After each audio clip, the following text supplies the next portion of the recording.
Imagine this. It's a hot summer's day in the 12th century. The sun hangs low over the fields of Woolpit, a small village in the county of Suffolk, England. The air shimmers with heat, and the rhythmic swish of sickles cutting through ripe grain fills the silence. The harvest workers move steadily, their motions practiced and calm, until suddenly, a terrified cry tears through the stillness. "God help us! Down there are children." The men rush over, gathering around an old wolf pit, one of those deep traps once used to catch wild animals. And there, in the half-light at the bottom of the pit, stand two children, a boy and a girl.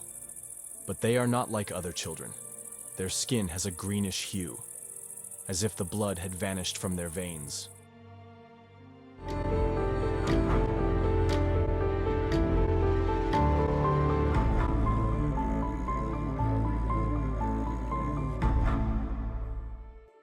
"Holy Mother of God!"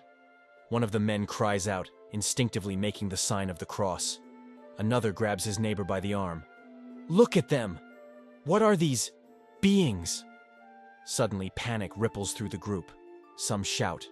Others step back, as if afraid the children might bring some kind of misfortune with them. Then, one of the men steps forward. "We have to get them out," he says, his voice trembling. But no one moves. It feels as if they all fear. These children might not be from this world. The children shrink back, pressing themselves against the cold earthen wall, as if they're more afraid of the people above than of the darkness around them. The tension is thick in the air. The harvesters stand frozen, staring into the pit, while the green children cling to each other more tightly. They whisper, barely more than a breath, a strange language, unfamiliar and soft. A chill runs down the men's spines. Finally, one of the older men finds his courage. "If they were children of the devil," he mutters, "he wouldn't have thrown them at our feet so helplessly." He knots a rope into a loop and lowers it carefully into the pit. "Come, little souls, we mean you no harm." The girl lifts her head slowly. Her large, unnaturally glowing eyes are filled with fear and uncertainty. The boy clings tightly to her arm, but the girl seems to have made a decision. Hesitantly, she reaches for the rope. Her small, thin fingers wrap around the coarse hemp, and she gives it a gentle tug. With joined effort, the men haul the children up. As their bare feet touch the hard ground, some of the men step back. In the light of the setting sun, their green faces appear even more haunting. Their garments are made from a strange, coarse-woven fabric, unlike anything the villagers have ever seen. "What are you?" one of the men whispers. But the children don't answer. They tremble and look around, dazed, as if they had just fallen out of a dream and into a foreign world. The village priest, who has now arrived, makes the sign of the cross. "God has sent them to us," he says gently. "We must not harm them. Bring them to the village before nightfall." The children are carefully led to the home of the wealthy landowner, Sir Richard de Calne, who takes them in. They are offered fresh bread and water, but they don't touch either. They eye the food with suspicion, their gazes wandering nervously around the room. Only when someone brings them raw beans do they finally eat, tearing open the pods and consuming the seeds with visible relief. Later, they are offered other vegetables and fruits. At first, they react with disgust. But gradually, they begin to accept sweet fruits like apples and pears. Eventually, they even eat cooked vegetables, as long as they aren't heavily seasoned. But meat and dairy? They refuse those completely. The days pass. Slowly, the children begin to adapt to their new surroundings, but the villagers remain wary. The boy grows weaker and weaker. He eats little, and seems to fade more with each passing day. Soon, he succumbs to a fever, and is buried in the village cemetery. But the girl survives. Over time, her green complexion begins to fade, and after several months, she looks just like the other villagers. Eventually, she learns to speak English, and when she finally tells her story, it leaves everyone shaken. "We came from a land without a sun," she says softly one evening. Everything was bathed in a green twilight.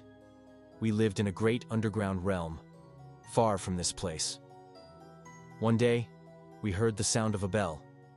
We followed it, through a long, dark tunnel, until we arrived in this world. And then, we couldn't go back. A man furrows his brow. What did your land look like? He asks. The girl thinks for a moment. Then, slowly, she describes her home.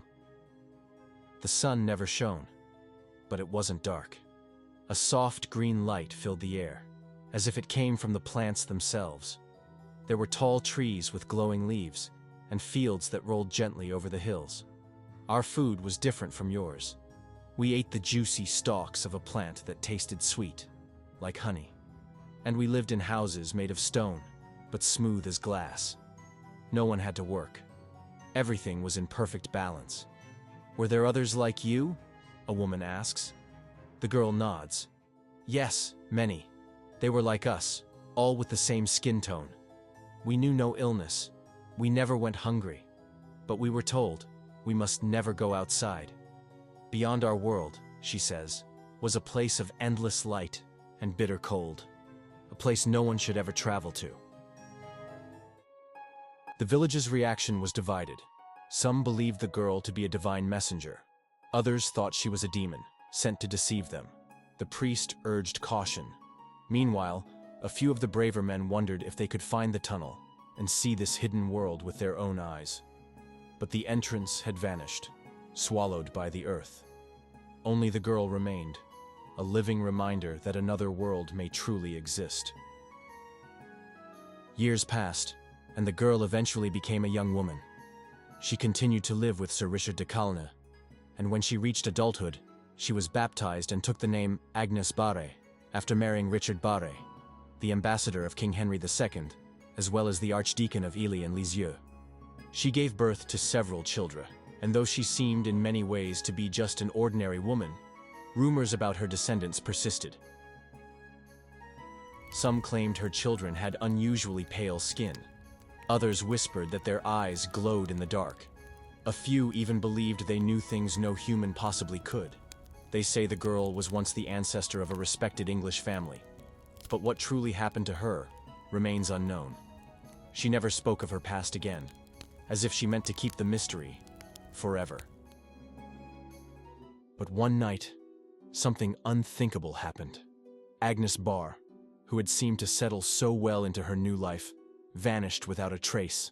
Her bed was empty, the door wide open. They followed her footprints to the edge of the forest. But there, the trail ended, abruptly, in the damp soil. No sign of a struggle, no trace of a getaway. It was as if she had simply vanished into thin air. No one ever saw her again. Her name became a whisper in the night. Her disappearance, the seed of a legend. Had she run away? Had she been taken? Or had the mysterious green land, the one she once spoke of, come back for her? Months later, an old shepherd claimed he had seen something strange one evening. A pale green glow deep in the forest. It shimmered softly, breaking the darkness for just a moment, and then vanished. Whether it was the girl's return, or just a trick of the light, no one could say. It remained a mystery. The mystery of the Green Children of Woolpit was destined to remain just that. A shadow between worlds. A story drifting between truth and legend. To this day, there is no clear answer to the riddle of the Green Children. Where did they come from? How did they end up in that small English village? The theories are as fascinating as they are mysterious. Some historians suggest that the green skin may have been caused by malnutrition or poisoning. Conditions not uncommon in that era. One possible explanation is chlorosis, a form of iron deficiency anemia, which can sometimes give the skin a greenish tint. Another plausible theory suggests that the children were Flemish orphans, refugees from nearby Flanders. At the time, Flemish settlers were often persecuted. It's possible the children had been hiding in underground tunnels, where they became lost and survived under harsh conditions. The story also bears striking similarities to old Celtic legends, of fairy realms and other hidden worlds. Some believe the children were visitors from another dimension, a parallel world beneath our own. Their strange language, unfamiliar clothes, and green skin led some to speculate they were not from this earth. Perhaps they had slipped through a tier between worlds, or maybe they were beings from another planet. Others believe the story is symbolic, an allegory carrying moral or spiritual meaning. Maybe the green skin stood for innocence, or for a deep connection to nature. But every theory brings new questions. Why does this tale continue to fascinate us? Why Woolpit, a village whose very name refers to ancient wolf pits, relics of a time when people built traps to defend themselves against what they didn't understand? The story of the Green Children of Woolpit echoes from a time when the line between truth and legend was thin and easily crossed. And perhaps it is this very uncertainty that keeps the mystery alive. Whether they came from a dark world below the earth, from a distant star system, or were simply the victims of tragic circumstances, their secret endures. Even today, the fields of Woolpit seem to whisper of the two strange children, a quiet reminder that between heaven and earth, there may still be more than we can understand. What do you think? Could the Green Children of Woolpit really have existed? Or is their story just a myth